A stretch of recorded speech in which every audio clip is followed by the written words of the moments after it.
আসসালামু আলাইকুম। আজকে আমরা ইঞ্জিনিয়ারিং প্রশ্ন ব্যাংক সমাধান ক্লাস 2 নিয়ে চলে এসেছি।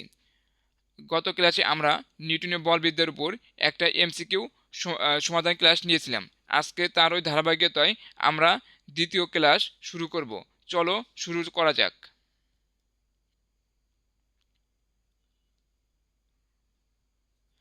বিসমিল্লাহির রহমানির রহিম। দেখো প্রথম এমসিকিউটি, যেটা বুয়েট 24-25 সালে এসেছিল। নারিকেলের ভর 1 কেজি এবং পড়ন্ত অবস্থায় বাতাসের বাধা 8.6 নিউটন। ত্বরণ কত? ধরো যে একটা নারিকেল এদিকে পড়তেছে, আর একটা বাতাসের বাধাটা কি করছে, উপরের দিকে টান উপরের দিকে ঠেলে দিচ্ছে, মানে নারিকেলটাকে পড়তে বাধা দিচ্ছে। তাহলে একটা নিট বল, এই বাধা এটা হলো নারিকেল নিচের দিকে পড়তেছে, হলো কি বলে, এমজি বলে। আর বাধা দিচ্ছে কি, 8.6 নিউটন বল, এটা কি বাধাদানকারী বল। এই বড় বলটার ভিতর থেকে ছোট বলটা কাটা যাবে, যাওয়ার পরে যে বাকি বল থাকবে ওই বল নিয়ে কি হবে, ওই বল নিয়ে তোমার নারিকেলটা নিচে পড়বে। দেখো সমাধানটা আমরা করি। দেখো এখানে বেসিক কনসেপ্ট, যখন কোনো বস্তু নিচে পড়ে পৃথিবী তাকে W=mg বল দিয়ে নিচের দিকে টানে। এটা দেখে বুঝতে পেরেছো এটা কিভাবে হলো। এখন বাতাসে বাধা, বাতাস বস্তুর গতির বিপরীতে উপরের দিকে একটি বাধাদানকারী বল প্রয়োগ করে। আর 3 নম্বর পয়েন্ট, যখন দুটি বল বিপরীত দিকে কাজ করে তখন বড় বল থেকে ছোট বলটি বিয়োগ করলে আমরা কার্যকর বা লব্ধি বল পাই। দেখো এখানে এই বাতাসে বাধাদানকারী বল কি করতেছে, উপরের দিকে কাজ করতেছে। আর দেখো নারিকেলের বল, নারিকেল এর ওজনটা কি এমজি, এটা কি নিচের দিকে কাজ করতেছে। নারিকেলের ওজন থেকে আমরা বাতাসের বাধাদানকারী বলটা বিয়োগ দিলে নারিকেলটা যে বলে নিচের দিকে পড়তেছে সেটা আমরা পাবো। দেখো সমাধানটি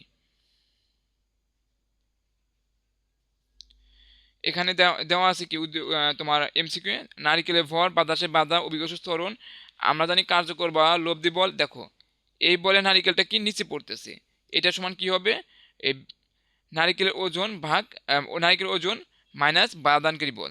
এখানে এম এর মানটা আমাদের জানা আছে তাই বসিয়ে দিলাম, এর মানটা আমাদের জানা নাই, এই মানটাই কি করছে আমাদের জানতে বলছে, তাই এ ইকাল টু এ রেখে দিলাম।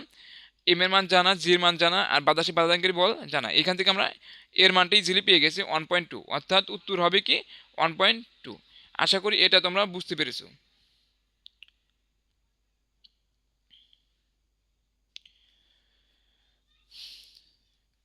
এবার আমরা আরেকটি প্রশ্ন সমাধান করব, সেটা হলো শ্বাস 24-25 সালে এসেছিল।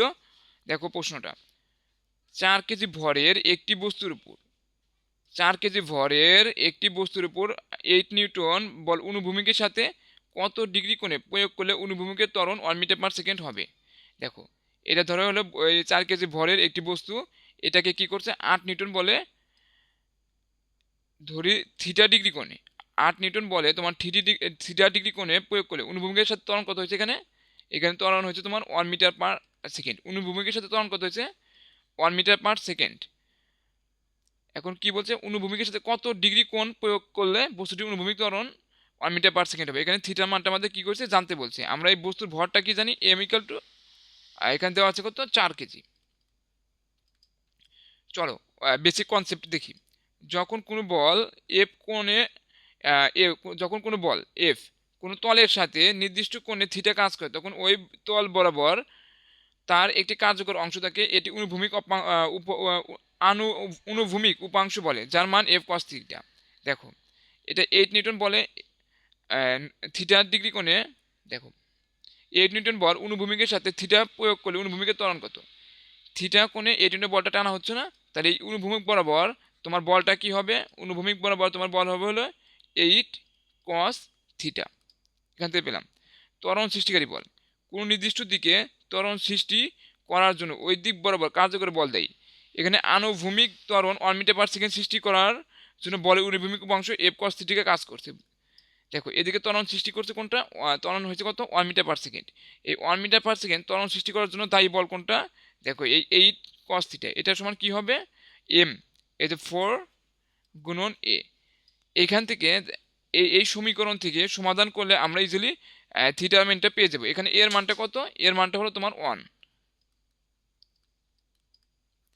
দেখো সূত্রটা তোমরা ইজিলি বুঝতে পারবে। দেখো এটা কিভাবে সমাধান করতে হবে। বস্তুর ভর দেওয়া আছে, অনুপ্রযুক্তি বল দেওয়া আছে, অনুভূমিক ত্বরণ দেওয়া আছে। এখানে বস্তুটা ছিল, বস্তুটাকে কি করা হয়েছে? থিটা ডিগ্রি কোণে টানা হয়েছে। এরপরে এখানে এইদিকে ত্বরণ হয়েছে কত? 1 মিটার/সেকেন্ড। বস্তু ভর ছিল কত? এম। আমাদের বলছে এই থিটার মান কত? এটা কি ছিল? 4। দেখো কিভাবে বের করতে হয়। F cos theta equal to M A. F cos theta equal to M A. F cos theta মানে হলো এই যে এইদিকে যে বলটা কাজ করছে ওটা হলো তোমার এফ কস থিটা। এদিকে হবে হলো 8 কস থিটা। দেখো 8 cos theta equal to 4 A. M হলো তোমার এই যে এটা, আর এ মানে যে ত্বরণটা সৃষ্টি হয়েছে। আশা করি এখান থেকে তোমরা বুঝতে পেরেছো। জাস্ট আমি সমাধানটা বা ক্যালকুলেশনটা করে দিয়েছি, তোমরা এটা নিজেরা করতে পারবে আশা করি। দেখো 3 নাম্বার প্রশ্নটা, এটা তোমার এসেছিল ষষ্ঠ ভর্তি পরীক্ষা 24-25 সালে। স্থির অবস্থা থেকে, দেখো কি বলছে, স্থির অবস্থা থেকে যাত্রা করে একটি বস্তু প্রথম 2 সেকেন্ডে 4 মিটার দূরত্ব অতিক্রম করে। দেখো আচ্ছা ধরে নিলাম এখানে কি বস্তুটা কি ছিল? স্থির ছিল। স্থির থেকে কি করছে? প্রথম 2 সেকেন্ডে তোমার অতিক্রম করছে কয় মিটার? 4 মিটার। পরবর্তী 5 মিটার দূরত্ব অতিক্রম করতে বস্তুটি কত সময় লাগবে? 2 সেকেন্ড অতিক্রম করতে করছে 4 মিটার, পরবর্তী 5 মিটার, এটা কি? এটা হলো 5 মিটার অতিক্রম করতে কত সময় লাগবে এটা চেয়েছে। আর এখানে কি দেওয়া আছে? এখানে তোমার আদিবেগ ইউ ইকুয়াল টু কত দেওয়া আছে? 0। আমার এখানে দ্বিতীয় ক্ষেত্রে সময় কত লেগেছে সেটা জানতে চাইছি। আমি এটাকে কি করতে পারি? এখান থেকে দেখো এখানে থেকে আমি কি জানি? ইউ জানি, টি জানি, এস জানি। আমার এখান থেকে আমরা ত্বরণ বের করতে পারি। এখান থেকে আমরা কি করব? ত্বরণ বের করব। তারপর দেখো আমরা প্রথমে কি করব? প্রথম ক্ষেত্রে আমরা এইটুকুর ভিতরে আমরা ত্বরণ বের করব। ত্বরণটা যখন পাবো তখন কি করব? এই সম্পূর্ণ অংশে আমরা কয়টা জিনিস পাবো তাহলে? যখন ত্বরণটা আমরা ধরো পেয়ে গেলাম, তারপরে এই সম্পূর্ণ অংশের জন্য আমরা বিবেচনা করব। এই সম্পূর্ণ অংশে আমরা কী পাবো? ইউ পাবো, এ পাবো, এম পাবো, এস পাবো। তখন টিটা বের করব, মানে টি2। এই টি2 কী করবো? বের করবো। ওই টি2 থেকে এখানে 2 সেকেন্ড বিয়োগ দিলে যে সময়টা লাগে, না এখানে কি পাবো? টি2 এটা লেগেছে। তখন আমরা কি এই সম্পূর্ণ দূরত্বটার জন্য কি হবে? ইউ পেলাম, এ পেলাম, এম পেলাম। এখন এই সম্পূর্ণ পথ অতিক্রম করতে মনে করো যে সময় লাগছে কত? টি। তখন আমরা কী পাবো? টি পাবো। এইটি থেকে এইটিটা, মানে এইটি থেকে তোমার এই 2 সেকেন্ডটা বিয়োগ করে দিলেই আমরা কি পেয়ে যাব? এই টিটা পেয়ে যাব। চলো অঙ্কটা কীভাবে করতে হয় দেখি। দেখো এই অঙ্কটি গতির সমীকরণ S equal to UT plus half AT square এর উপর ভিত্তি করে তৈরি। স্থির অবস্থা, স্থির অবস্থা মানে কি? এর মানে হলো আদিবেগ কত? 0। তখন সমীকরণটি দ্বারা কি? S equal to half AT square. সমতরণ, পুরো যাত্রা পথে ত্বরণ এ একই থাকবে। এখানে কিন্তু তোমার ত্বরণের পরিবর্তন সম্পর্কে কোনো কথা বলেনি, তাই কি হয়েছে? পুরো যাত্রা পথে ত্বরণ একই থাকবে। পরবর্তী দূরত্ব, যখন পরবর্তী কোনো দূরত্বের কথা বলা হয় তখন মোট দূরত্ব এবং মোট সময় হিসেব করে অঙ্কটি করলে সহজ হয়। তোমরা এটা মনে রাখবে অঙ্ক করার টিপস হিসেবে, তাহলে তোমাদের অঙ্ক করা সহজ হবে। দেখো কিভাবে সমাধানটা করা হয়েছে। প্রথম অংশ থেকে ত্বরণ বের করি। দেওয়া আছে U equal to 0, T equal to 1 এত। এখান থেকে কি বের করলাম আমরা? ত্বরণ। S equal to half AT square, ত্বরণটা পেয়ে গেলাম। দেখো এই প্রথম অংশে ত্বরণ পেয়ে গেছি। আর প্রথম অংশে সরণ 4 মিটার দেওয়া ছিল, দ্বিতীয় অংশের সরণ কত? 5 মিটার। আর আদিবেগটা আমরা কি জানি? এখন কিন্তু এই সম্পূর্ণ অংশ থেকে আমরা টি বের করতে পারবো, ওইটাই বের করতে। দ্বিতীয় অংশ মোট দূরত্বের জন্য মোট সরণ কত হবে? 4 + 5, মোট হলে 9 মিটার।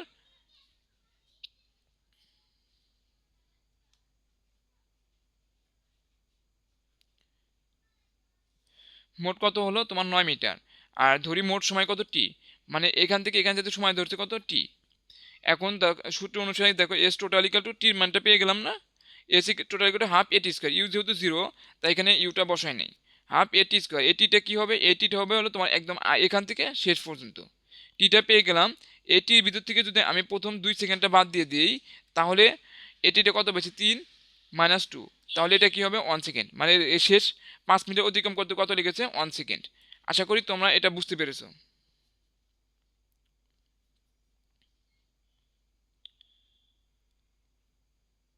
আমরা আরেকটা অঙ্ক সমাধান করব, যেটা এসেছিল শাস্ট 24-25 সালে। স্থির অবস্থা থেকে 40 কেজি ভরের একটি বস্তু নির্দিষ্ট বলে কেয়ার ফলে 2 সেকেন্ড পর এত মিটার পার সেকেন্ড বেগ অর্জন করে। বস্তুটা কি ছিল? স্থির ছিল। ইউ সমান কি 0। এম পাইলাম, এম সমান কত 40। একটি বস্তু নির্দিষ্ট বলের কেয়ার ফলে 2 সেকেন্ড পর 15 মিটার পার সেকেন্ড ত্বরণ সৃষ্টি হলো, ভি 15 সেকেন্ড বেগ অর্জন করে। ভি পেয়ে গেলাম আমরা। এখন কি বলছে? বস্তুটির উপর কি পরিমাণ বল কাজ করেছে। এখানে টি দেওয়া আছে। বস্তুটির উপর কি পরিমাণ বল কাজ করেছে আমরা কি জানি? F equal to M a, আবার m v minus u divided by t. দেখো এম এর মান দেওয়া আছে, ভির মান দেওয়া আছে, ইউ এর মান দেওয়া আছে, আর টির মানও দেওয়া আছে। ইউ এর মান কি 0, ভি এর মান কত দেওয়া আছে এখানে 15, এম এর মান 40, টি এর মান 2 সেকেন্ড। দেখো আমরা ইজিলি এখান থেকে এফ এর মানটা পেয়ে যাব। দেখো কিভাবে সমাধান করা হয়েছে। বস্তু ভর, আদি বেগ, শেষ বেগ, সময় সবকিছু কিন্তু দেওয়া আছে। আমাদের প্রযুক্তি বলে সূত্র F equal to M A. দেখেছো কিভাবে সমাধানটা করেছে? একদম ইজি। আশা করি এটা তোমরা পারবে। 6 নম্বর প্রশ্নটি এখন আমরা দেখব।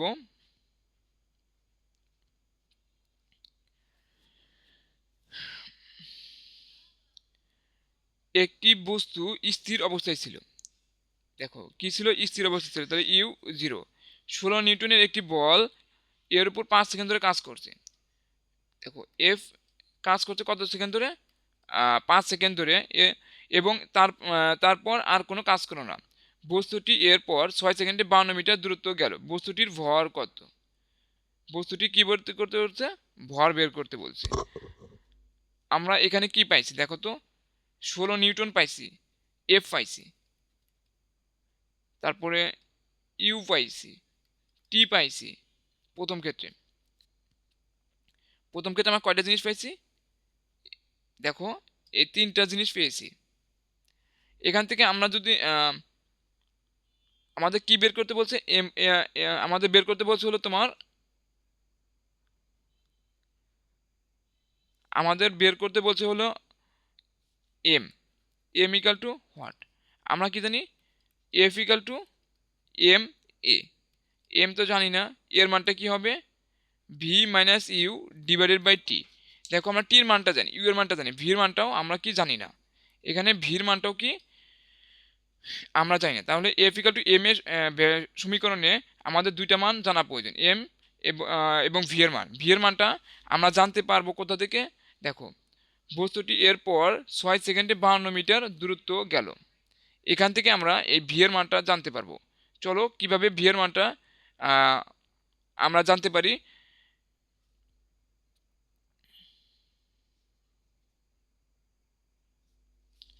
দেখো একটি বস্তু স্থির অবস্থায় ছিল। দেখো এখানে দ্বিতীয় অংশের ক্ষেত্রে দেখো আমরা দ্বিতীয় অংশ থেকে কিন্তু ভি এর মানটা বের করতে পারি। বস্তুটি শেষ 6 সেকেন্ডে সমবেগে চলে। এখানে কিন্তু বস্তুটি এরপর 6 সেকেন্ডে 52 মিটার দূরত্ব গেল। এখানে কিন্তু তোমার ঘর্ষণ নিয়ে কোনো কথা বলা হয়নি, তাই তুমি এখানে ঘর্ষণ রিলেটেড কোনো কিছু চিন্তা ভাবনা করবে না, সরাসরি এটা মনে করবে সমবেগে চলতেছে। বস্তুটি শেষ 6 সেকেন্ড সমবেগে চলে, অর্থাৎ V equal to S by T. V equal to কি? এস বাই টি আমরা পেয়ে গেলাম। তাহলে আমাদের সমীকরণে দেখো আমি আগের পৃষ্ঠায় ব্যাক করি। আমরা ভি এর মান কত পেয়েছি? ভি এর মান পেয়েছি, দাঁড়াও আমি ভুলে গিয়েছি, ভি এর মানটা কত পেয়েছি। দেখো ভি এর মানটা পেয়েছি কত? 8.67।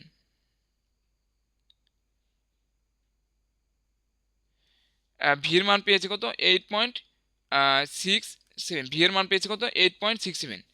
এখন যদি আমরা এখানে এই সমীকরণে এফ এর মান জানি, ইউ এর মান জানি, ভি এর মান জানি, টি এর মান জানি, মানটা বসিয়ে দিই, তাহলে আমরা ইজিলি কিন্তু এম এর মানটা পেয়ে যাব। আশা করি এটা তোমরা বুঝতে পেরেছো। এখন আমরা আরেকটা ম্যাথ সমাধান করব।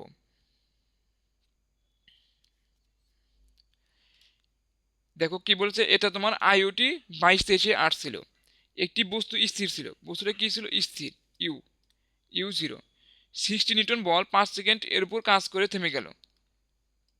এফ দেওয়া আছে, টি দেওয়া আছে। বস্তুটি 6 সেকেন্ডে 52 মিটার পথ অতিক্রম করলো, বস্তুটির ভর কত? এটা সেম আগের মতোই, তাই এটা আমি এখন আর করে দিচ্ছি না।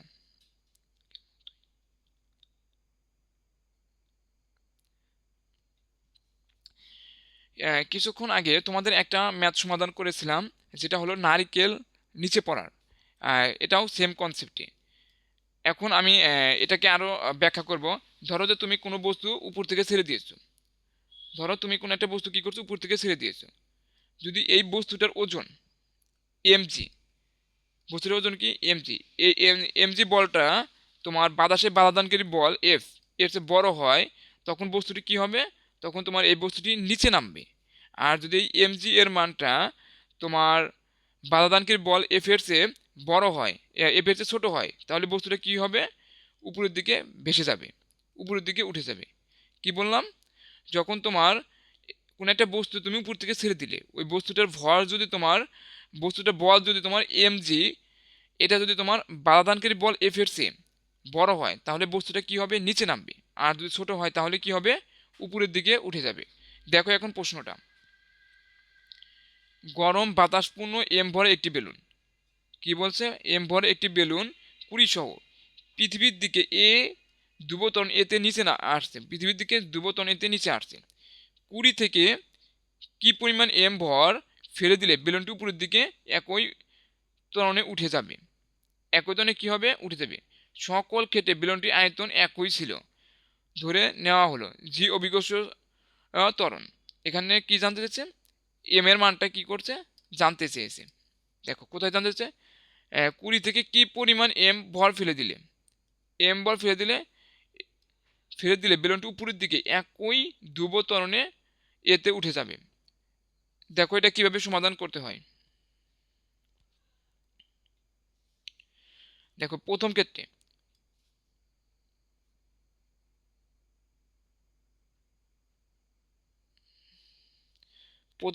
যখন বেলুনের ভর ছিল কত? এম, তখন কি বেলুনের কেন্দ্রত বল কত ছিল? এমজি। বাতাসের বাধা ছিল কত? এফ। বাতাসের বাধা কি ছিল? এফ। এবং বেলুনটি কত বলে নামতেছিল? যখন বেলুনটির ভর ছিল এমজি এবং বাতাসের বাধা ছিল এফ, তখন বেলুনটি নামতেছিল হলো তোমার এম এ সমান এমজি মাইনাস এফ বলে, তখন বেলুনটি নামতেছিল কত তোমার? এটাতে। আর যখন এই এম থেকে একটা বস্তু ফেলে দিল, একটা বস্তু কি করলো? ফেলে দিল। দ্বিতীয় ক্ষেত্রে এম ভর ফেলে দেওয়ার হয়ে ফেলে দেওয়ার পর উপরে উঠে নতুন ভর হলো কত? এই এম একটা ভর ছিল না, এই ভর থেকে কি করছে? এম ভরটা ফেলে দিছে, নতুন ভর। তাহলে কি হলো? এম মাইনাস এম হলো না নতুন ভরটা? এটাই বলছে। এফ। দ্বিতীয় ক্ষেত্রে কি হলো? এম মাইনাস এম, এই বস্তুটার ওজন কত? জি। আর বল আছে কত? বল আছে তোমার এফ। এটা কি? বাধাদানকারী বল। কিন্তু এখানে কি হচ্ছে? বস্তুটা উপরের দিকে কি হচ্ছে? উঠে যাচ্ছে না এ ত্বরণে। বস্তুটা কি হচ্ছে? উপরের দিকে উঠে যাচ্ছে এ ত্বরণে। তাহলে বস্তুটি উপরের দিকে উঠে যাওয়া বল কি হবে? বস্তুটি উপরের দিকে উঠে যাওয়া বল, দেখো এটা বস্তুটি উপরের দিকে উঠে যাওয়া বল এ যে এম মাইনাস এম এ, এটা কি? বস্তুটি উপরের দিকে উঠে যাচ্ছে। এই বলে কি হচ্ছে? বস্তুটি উপরের দিকে উঠে যাচ্ছে। আর এটা কিসের এই যে বাধাদানকারী বল থেকে বস্তুটির ওজন বিয়োগ করার পর আমি এটা পেলাম।